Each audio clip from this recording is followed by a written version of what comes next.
Law academy സമരം അവസാനിച്ചേക്കുമെന്ന് സൂചന. യോഗ്യതയുള്ള പ്രിൻസിപ്പൽ വരികയാണെങ്കിൽ അംഗീകരിക്കാമെന്ന നിലപാടിലേക്ക് വിദ്യാർത്ഥികളൊക്കെ എത്തുന്നതായും സൂചനകൾ ലഭിക്കുന്നു. വിശദാംശങ്ങളുമായി ജിതിൻ ചന്ദ്രൻ ചേരുന്നു. ജിതിൻ, കേട്ട വാർത്തയ്ക്ക് അടിസ്ഥാനമുണ്ടോ? വിശദാംശങ്ങൾ.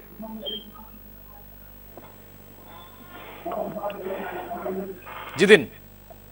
പ്രജീഷ്, ലോ അക്കാദമിയിലേക്ക് പുതിയ പ്രിൻസിപ്പളെ ക്ഷണിച്ചുകൊണ്ട് ഇന്ന് ലോ അക്കാദമി പത്രങ്ങളിൽ പരസ്യം ചെയ്ത സാഹചര്യത്തിൽ കൂടിയാണ്. ഒപ്പം തന്നെ വിദ്യാഭ്യാസ മന്ത്രി 11:30 വിദ്യാർത്ഥികളെ വീണ്ടും ചർച്ചയ്ക്ക് വിളിക്കുകയും ചെയ്തിരിക്കുന്നു. ഈ സാഹചര്യത്തിലാണ് സമരം ഒത്തുതീർപ്പാക്കാനുള്ള ഒരു സാധ്യത കാണുന്നത്. ഒപ്പം മാനദണ്ഡങ്ങൾ പ്രകാരം യോഗ്യതയുള്ള പുതിയ പ്രിൻസിപ്പൽ വന്നാൽ തങ്ങൾ അംഗീകരിക്കുമെന്ന് വിദ്യാർത്ഥികൾ ഇപ്പോൾ നിലപാട് വ്യക്തമാക്കുന്നുണ്ട്. അതേസമയം തന്നെ കാലപരിധി നിശ്ചയിക്കാതെ ആയിരിക്കണം ലക്ഷ്മി നായരുടെ മാറി നിൽക്കൽ എന്നും വിദ്യാർത്ഥികൾ പറയുന്നു. എങ്കിലും പുതിയ പ്രിൻസിപ്പൽ വന്നാൽ അംഗീകരിക്കുമെന്ന് വിദ്യാർത്ഥികൾ പറയുമ്പോൾ സമരം ഒത്തുതീർപ്പാകുമെന്ന വ്യക്തമായ സൂചന തന്നെയാണ് അതിൽ നിന്നും ലഭിക്കുന്നത്. ഒരുപക്ഷെ ഇന്ന് വിദ്യാഭ്യാസ മന്ത്രിയുമായി വിദ്യാർത്ഥി സംഘടനകളും മാനേജ്മെന്റ് പ്രതിനിധികളുമായി നടക്കുന്ന ചർച്ചയിൽ ഇക്കാര്യത്തിൽ വിദ്യാഭ്യാസ മന്ത്രി തന്നെ വിദ്യാർത്ഥികൾക്ക് ഒരു ഉറപ്പ് കൊടുക്കാനാണ് സാധ്യത. അതായത് പ്രിൻസിപ്പൽ സ്ഥാനത്ത് നിന്ന് ലക്ഷ്മി നായർ പൂർണ്ണമായും മാറി നിൽക്കും. അതിന് കാലപരിധി നിശ്ചയിക്കപ്പെടുമോ എന്നത് ഈ ചർച്ചയിൽ നിന്ന് ഇനി അറിയേണ്ടിയിരിക്കുന്നു. എന്തായാലും പൂർണ്ണമായി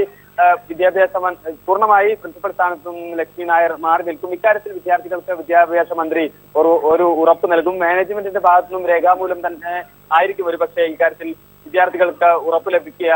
ഒപ്പം പുതിയൊരു പ്രിൻസിപ്പളെ നിയമിക്കും എന്നതുകൂടെ വ്യക്തമാകുമ്പോൾ വിദ്യാർത്ഥികൾ സമരത്തിൽ നിന്ന് പിന്മാറാനുള്ള സാധ്യതയാണ് കാണുന്നത്. നിലവിൽ വിദ്യാർത്ഥി സംഘടനകളുടെ കൂട്ടായ്മയായ വിദ്യാർത്ഥി ഐക്യത്തിന്റെ പ്രവർത്തകരോട് നമ്മൾ സംസാരിക്കുമ്പോഴും അവരും ഈ നിലപാട് തന്നെയാണ് വ്യക്തമാക്കുന്നത്. അതേസമയം തന്നെ കാലപരിധി നിശ്ചയിക്കാതെ ആയിരിക്കണം ലക്ഷ്മി നായരെ സ്ഥാനത്തു നിന്ന് മാറ്റുന്നത് എന്ന ആവശ്യമാണ് അവരിപ്പോഴും ഉന്നയിക്കുന്നത്.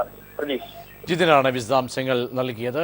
ലോ അക്കാദമി സമരം അവസാനിച്ചേക്കും എന്ന സൂചനയാണ്. വിദ്യാഭ്യാസ മന്ത്രിയുമായുള്ള ചർച്ചയ്ക്ക് ശേഷം പൂർണ്ണ വിവരങ്ങൾ ലഭ്യമാണ്.